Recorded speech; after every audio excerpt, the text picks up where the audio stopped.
सुरेश को एक गरीब किसान की लड़की से प्यार हो गया जिसका नाम राधा था। राधा सुंदर होने के साथ साथ काफी समझदार थी। एक दिन जब सुरेश ने राधा को बताया कि वह उससे प्यार करता है और उससे शादी करना चाहता है तो राधा ने कुछ सोचने के बाद सुरेश को शादी करने से इनकार कर दिया, क्योंकि वह गरीब परिवार से रिश्ता रखती थी। लेकिन कुछ समय बाद जब ये बात सुरेश को पता चली तो सुरेश ने राधा के माता पिता से बात की और राधा को समझाया।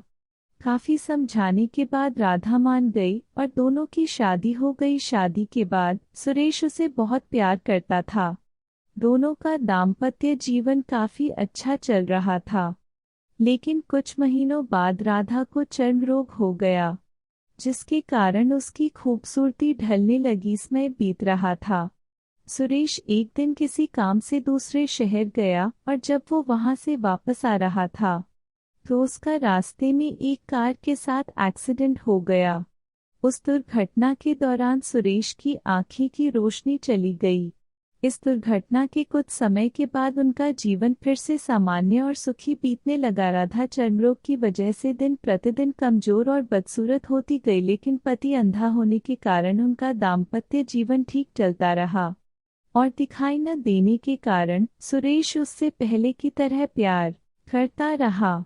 कुछ सालों बाद बीमारी के कारण राधा की मृत्यु हो गई। पत्नी की मृत्यु होने के बाद सुरेश अंदर से दुखी हो गया और वह शहर छोड़कर जाने लगा। तभी उसके पड़ोसी ने उसे सांत्वना देते हुए कहा, अब आप तो अपनी पत्नी के बिना अकेले पड़ जाएंगे। वह आपका काफी ख्याल रखती थी। अब आपका जीवन अंधकार में कैसे व्यतीत होगा।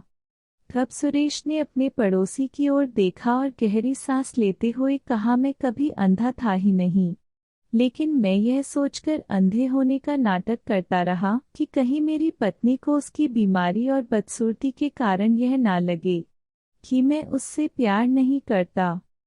इसीलिए मैं इतने सालों तक बिना कुछ कहे अपनी पत्नी की खुशी के लिए अंधा बना रहा।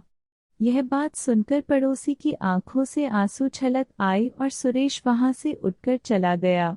वीडियो पसंद आए तो वीडियो को लाइक करें और चैनल को सब्सक्राइब जरूर करें।